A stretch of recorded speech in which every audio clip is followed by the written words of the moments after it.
Action Comics issue 1002 sees Superman blamed for a gangster being dropped to his death in the middle of Metropolis. Perry White is outraged that the Planet reported on the incident and Robinson's story blames Superman. Robinson sticks to her stories, so Perry tells her that at the very same time the gangster was killed, Superman was with the Justice League fighting Starro in Seattle. Perry tells her to find something of worth to report since Superman is innocent of this crime and Robinson is accusing him without actually doing any research, and he didn't kill the criminal named Yogurt. Robinson wonders if all the people who saw Superman were lying and Perry tells her to go find out, like a reporter would. Clark meets with Perry and he tells the reporter to find out more about the criminal and if Superman really is behind this. Clark says that this is Robinson's story and he can't take it, but Perry says that he wants to have a second pair of eyes on it. Clark finds that unusual, but Perry says that he'd have Lois look over Clark's stories all the time, and he thinks something is wrong with this story and wants Clark to check it out. Elsewhere, Boss Moxie contacts Whisper, wanting to know from his tech wizard if Superman was in the city. Whisper says that they will have confirmation soon thanks to their algorithms, but Moxie isn't too happy about Whisper and his techno jargon, and just wants to know where Superman is. As Whisper says that he's out of state, Moxie's car is attacked and overturned by someone.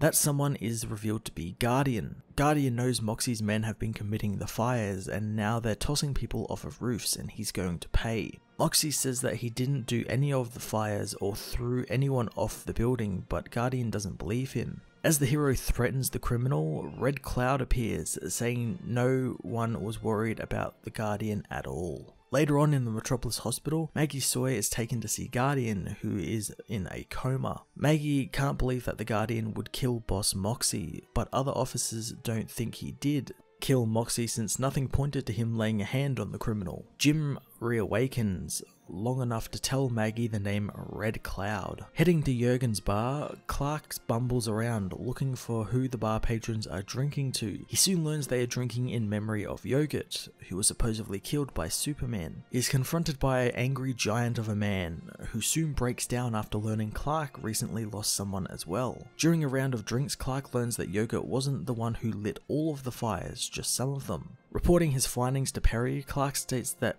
Yogurt was part of a crew that would light all the fires big enough to draw Superman away, so his attention was on the fires and not what else was going on in the city. Perry can't believe the story, saying the plan is some type of Gotham City level psychotic nightmare. Clark storms out of the office, flying into space, where he takes out his frustrations over being played by some criminals out on some asteroids. Returning to the office, he is met by Cat Grant, who is back in Metropolis to meet with Trish Q and wants to see Clark again. Cat mentions she's seen an excerpt of a book and loves it, and Clark questions what she means, and Cat reveals that she's seen some of Lois's new book, something Clark knew nothing about. Cat apologizes and leaves Clark to go torment Perry. Elsewhere, Robinson Goode meets with Mr. Strong, her real boss, who tells her Perry White has been around for a long time and isn't the chump she thought he was. Strong asks if Robinson has a favor and she wants a piece of kryptonite. Strong knows that this is kind of impossible to get and thinks that she's joking, but she is very real about getting a piece of kryptonite.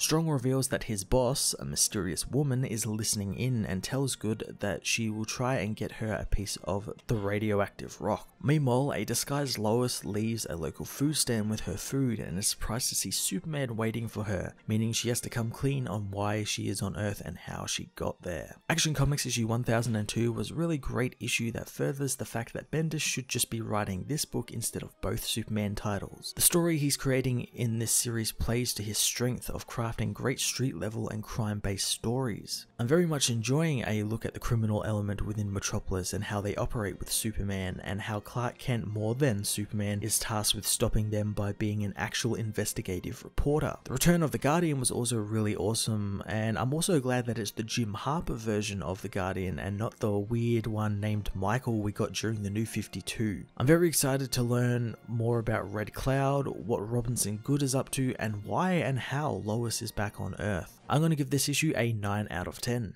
Hey everyone, thanks for watching my newest video. If you enjoyed it, you might also like to check out my other reviews here on my channel. You can also follow me on various social media platforms like Twitter by searching Matt_FOS, or even join the Comic Multiverse Discord server and chat with other comic book fans, including myself and Joel from Cape Joel. Want cheap comics and trades? Head over to the book depository with the link in the description to get the cheapest trades and comics around, along with free shipping anywhere in the world. Until next time, this has been Matt of the Fortress of Solitude. Thank you so much for watching.